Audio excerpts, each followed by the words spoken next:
It would seem that the rules don't apply to the hunter.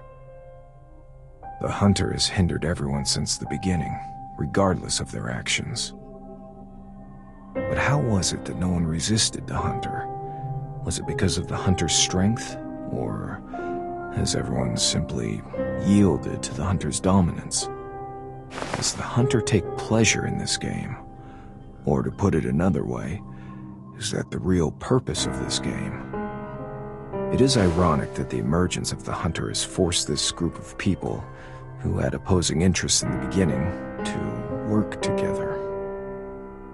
I need to find out more about the situation.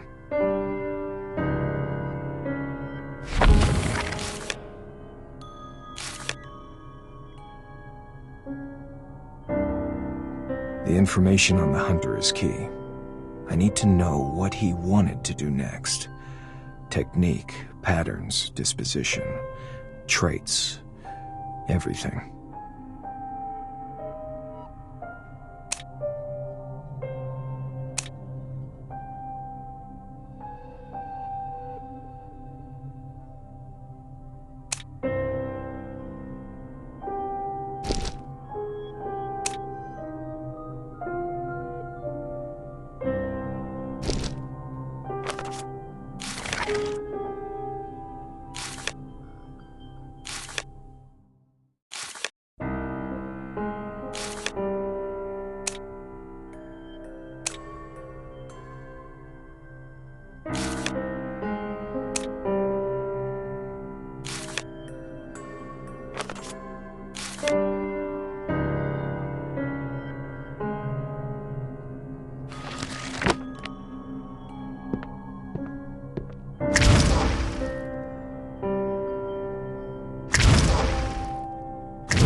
Apparently used to protect things that he didn't want others to touch, or to trap those he intended to trap. Even if someone wanted to try their luck, their location would surely be exposed because of the accompanying scream they would let out when pricked. Simple, yet effective. I think the hunter must have used a pair of iron gloves to avoid being pricked by the thorns.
this scar. No.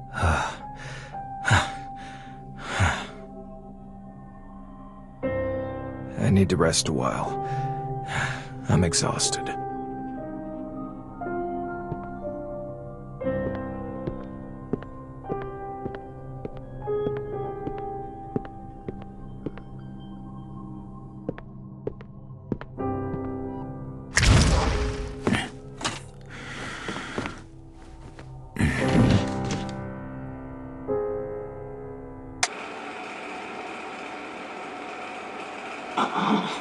About 10 years ago, I was found unconscious at the scene of a fire due to an accident.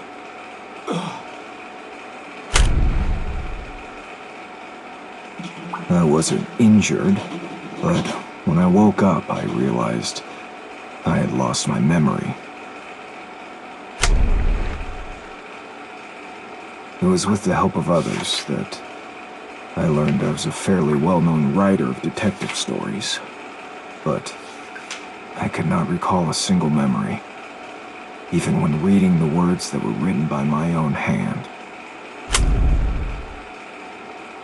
Slowly, my body recovered, but my memory showed no sign of returning. Fortunately, memory loss didn't occur again after that incident, and I was simply content to live with this new identity.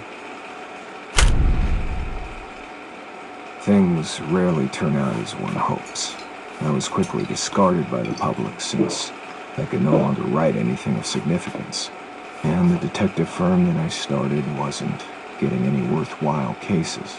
I gave up on myself and turned to drink. I began having these episodes. After drinking heavily, I would wake up the next day with cuts all over my body. Sometimes I would come to, only to notice strange objects I would not normally use next to me. At first, I chalked it up to alcohol-induced blackouts, but even after I sobered up, the situation persisted, and there were no signs that the episodes would stop. It got worse, and the blackouts lasted longer and longer.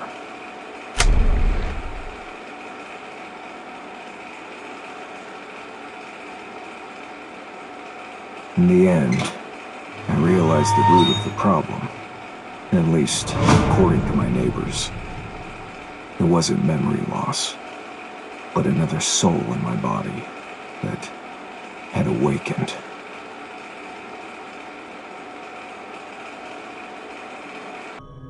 I don't trust the other guy.